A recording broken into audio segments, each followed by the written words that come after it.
This is the dramatic video footage shot from onboard USA SailGP, as their courses intersected with Japan SailGP, on leg 3 of race 4 of day 2 of SailGP Bermuda. Skipper Nathan Outteridge, on Japan, wanted to duck behind the US boat which was on starboard, and holding right of way. They were in mid-fleet with Great Britain, Australia, and New Zealand. In the collision, the starboard bow of Japan reared up in the turn, but unfortunately hit the port carbon backstay on USA, which sliced through the thin section hull like a knife cutting a slice of bread. Both boats were damaged, with USA capsizing soon afterwards.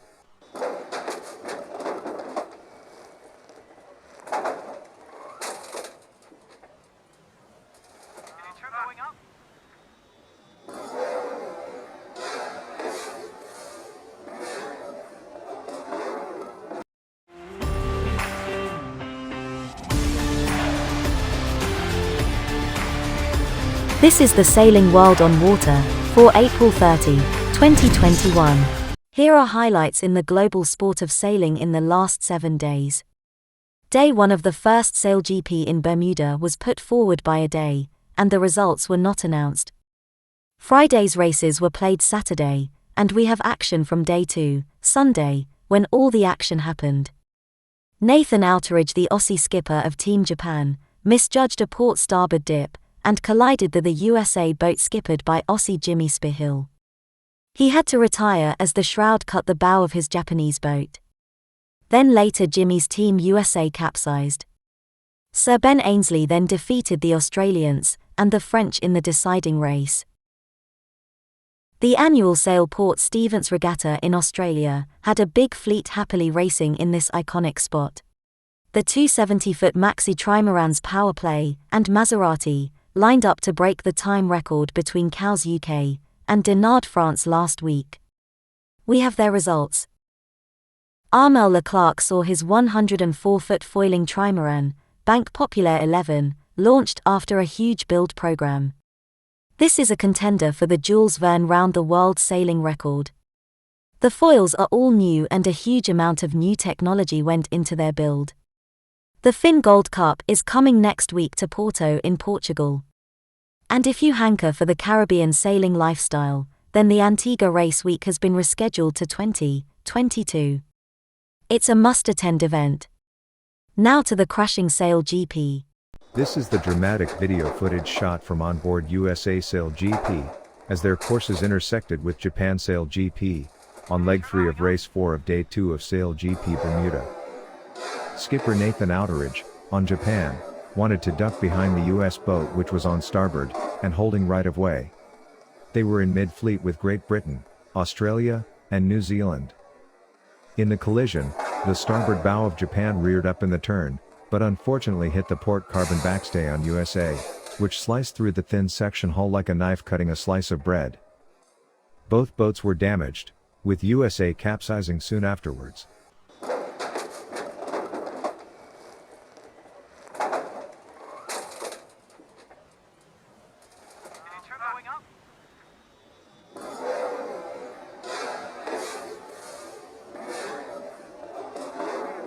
It was the second incident in capsize for the USA SailGP boat in this series in Bermuda. There was a big crash between us and the Americans, on the first bit of the first race, Outteridge said, in a post-race interview. It was really hard to see what's happening to lower, on these boats. We're trying to see them through the wing window. But basically, if you can see them, they're not going to hit you. We were seeing them for a while, and we couldn't tell if they're on port or starboard. Then it appeared as though they tanked. We had a quick look through the wing, and it looked like we were probably going to cross. And then it became apparent that we weren't. So we set up to try and tack to avoid them because it looked like it's too hard to get behind them. Instead of turning it really quickly, and potentially capsizing our boat, I just turned it at a slow, steady pace, to try and give the guys a chance to cross the boat. Clearly, that wasn't quick enough. I haven't really seen the footage back to work out exactly what happened. But now the end result was a big crash, and a lot of damage between two boats, Outteridge explained. This closing day of the first Grand Prix of Season 2 of SailGP was tough for all the teams involved. with a wind that grew stronger over the heats but above all an irresistible desire to do battle. At the end of the first 2 rounds of the day, France's SailGP team managed to qualify for the podium final against the Australian and English leaders, Tom Slingsby and Sir Ben Ainslie. At the end of a last thrilling race, France finished third in the final, and thus won its place on the provisional general podium, a first for the French team. Australia's SailGP team finished second behind Great Britain's SailGP team, who won this opening match. Stand by. More down. There, what's that? Doing a good job. Hard gust, center away. Those guys! They're awesome! Right, come back. Yeah. Tough one, thanks. Good job, man. Well done, matey. Cracking race. That was awesome. That's what we want to do it for, you know, go up against these guys in conditions like this. It was just perfect. And I've got to give huge credit to the team because we really struggled yesterday, as you probably saw. We worked hard trying to analyse what was going wrong with Rob Wilson, our coach, and Hannah Mills, who's been out here helping us as a female athlete. So big team effort.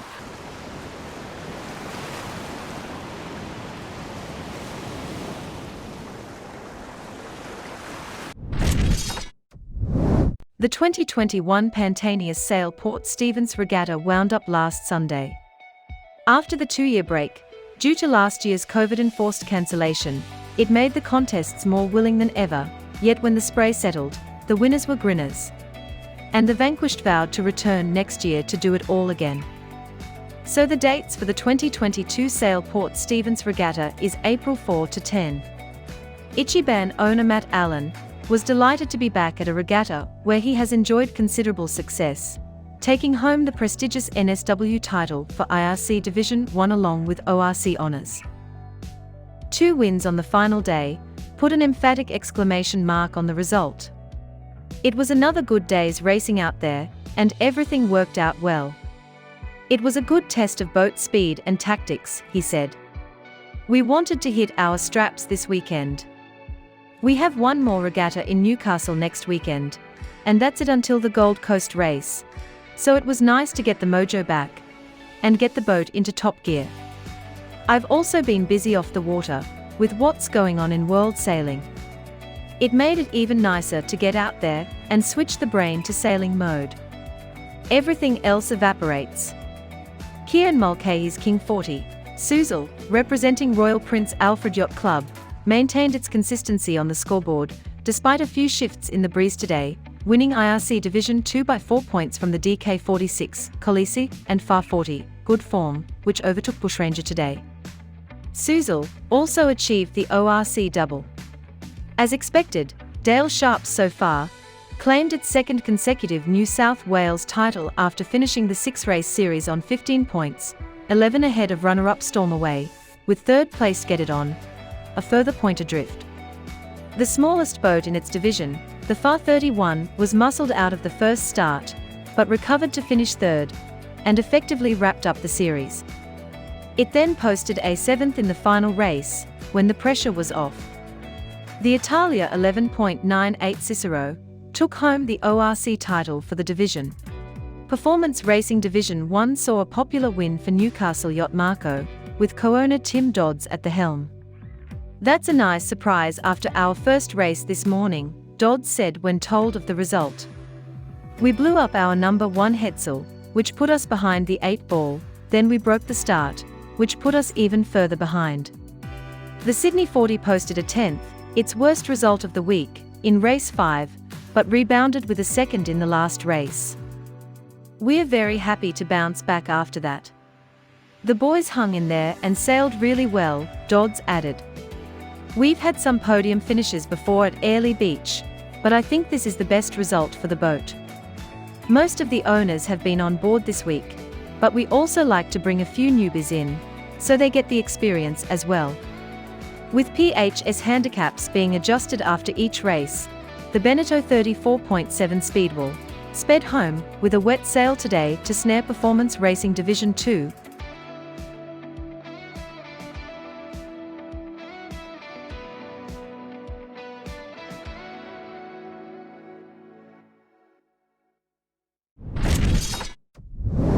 Peter Cunningham's Mod 70 power play set an unofficial world record for the Kousdinard course, but alas for the team based in Hamburg, the euphoria was short-lived.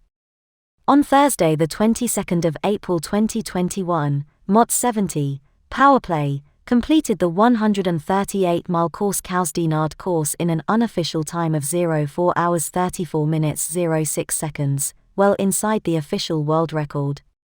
However, Giovanni Soldini's Multi-70 Maserati, which started their attempt just after power play, was to eclipse that time. Maserati completed their run in an unofficial time of 4 hours 30 minutes 49 seconds, just 3 minutes and 17 seconds faster than power play. Both teams recorded boat speeds in excess of 40 knots, at an average speed in excess of 30 knots. We're probably only a few minutes from getting going now. We're just going to do a tack around and then line ourselves up for the start line, and I'll give you another shout just when we're wound up and ready to go. To put the amazing pace into context, power play's Tom Dawson quipped that the Portsmouth to St. Malo ferry takes 7 hours. Peter Cunningham and all the power play crew were quick to congratulate Giovanni Soldini and the Maserati crew for their victory. It had been a fierce yet friendly competition, won by the narrowest of margins.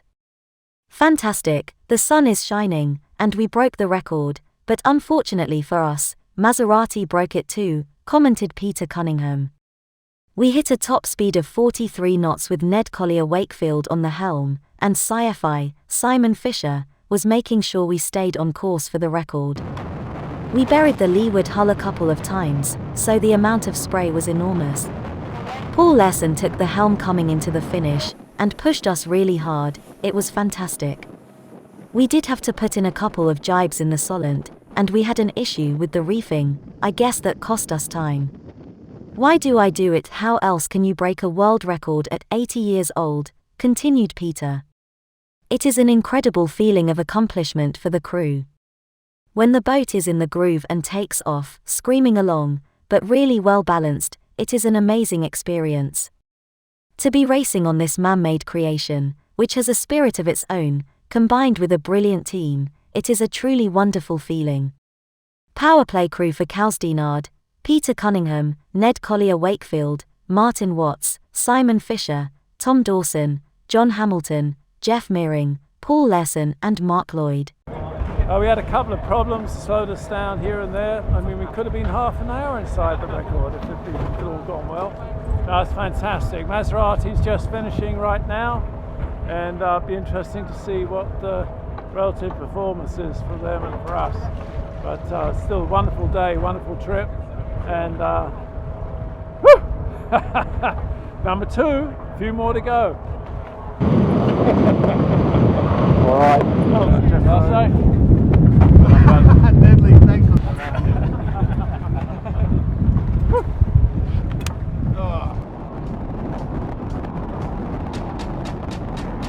Siamo partiti da un'ora e finalmente siamo riusciti a uscire dal sole, ci ha preso il vento e adesso stiamo andando a chiodo, stiamo facendo sui 33-34 di media, una bella onda ma tutto bene a bordo.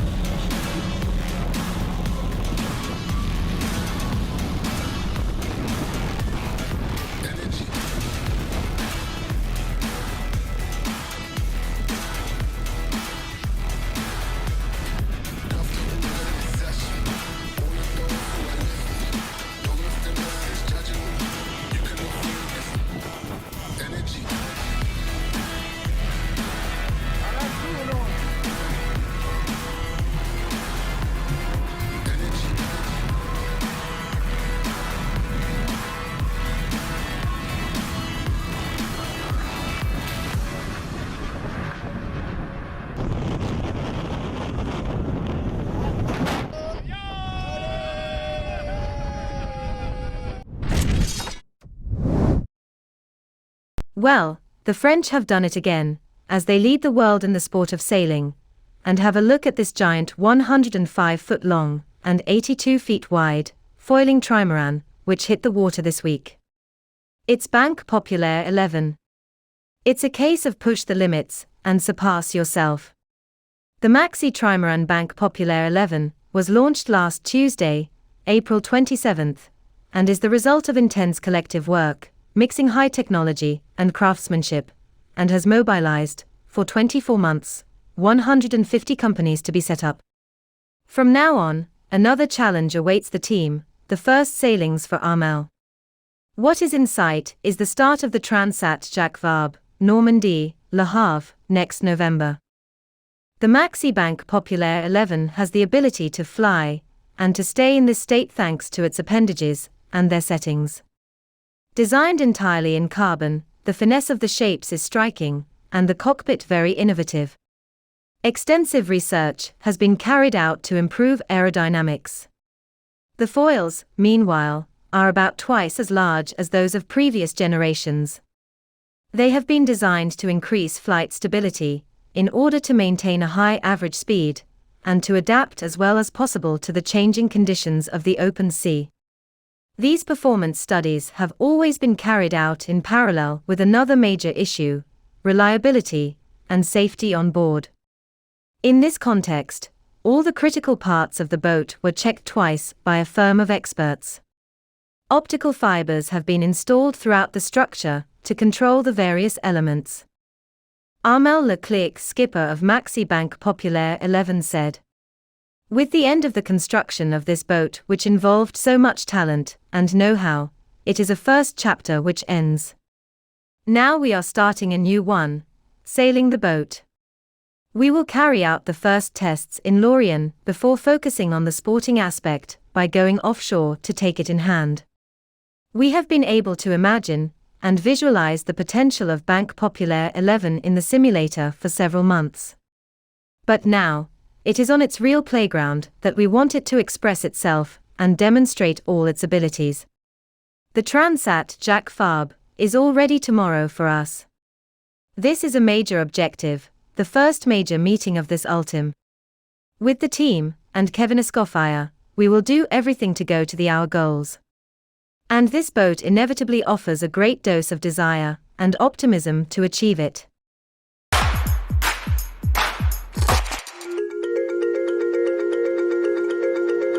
Alors là, on est chez SMM Technologies et on a le futur foil du bateau Banque Populaire 11. Le but, en venant ici, c'est de lui faire venir prendre sa forme finale. Donc on a déjà une préforme en empilant les plis de carbone sur le moule, mais cette préforme, elle a des tolérances de fabrication parce qu'on ne peut pas avoir la précision géométrique qu'on demande quand on dessine le foil. C'est pour ça qu'on vient usiner ce bloc, ce monolithe carbone, donc avec une fraiseuse 5 axes où la tête peut tourner dans toutes les directions pour pouvoir obtenir la forme finale qu'on désire à une tolérance de quelques centièmes, dixièmes de millimètre. Travailler le carbone, ça s'appréhende différemment que le polystyrène ou des matériaux plus tendres, mais avec les bons outils, ça se travaille très bien. D'autant plus sur des pièces complexes comme celle-ci, évidemment, il y a une grosse responsabilité. Oui. On pourrait le faire à la main, mais ça prendrait énormément de temps. On ne le fait pas à la main parce que la tolérance de fabrication, ça peut être de 1 mm, 2 mm, peut-être 5 mm par endroit. Donc aller meuler 5 mm de carbone à la main sur 7 ou 8 mètres de long, ça fait quand même beaucoup. Finalement aussi, ce qui est très compliqué à la main, c'est que le foil, il a des courbures, vous pouvez voir, il a des courbures un peu dans tous les sens. Alors là, on est dans le coude.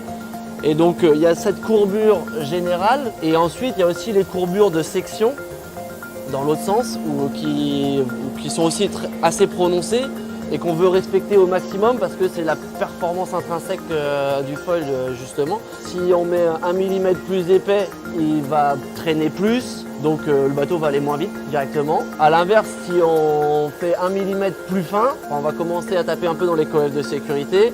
Et donc on est moins sûr de l'intégrité du foil. Donc ce qu'on veut, c'est coller à notre géométrie 3D le plus fidèlement possible.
sun come on us.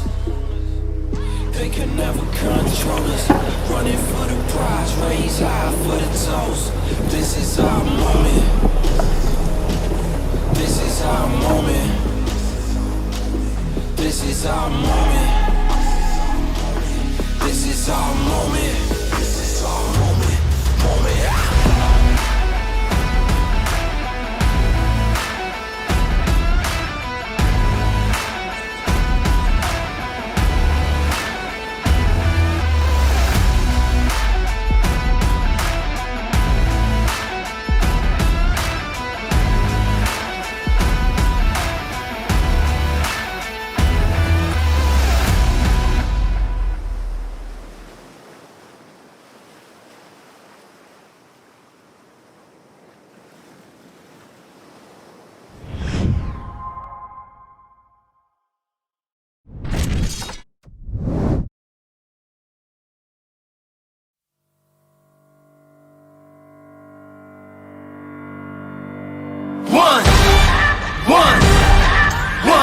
One shot, now the future is yours. Go! Yeah, I was building on the lecture. Verses coming daily under pressure. Working on the plot and the scheme. The true stock trademark is at the edge of your dreams. I'm talking one shot for the kill. The breeze come freeze up, straight dropping the chills. I'm talking taking over pieces and shares. A bomb rate sky high. Check the movement is here. Yeah. It's one heart, one shot, now the future is yours. Go!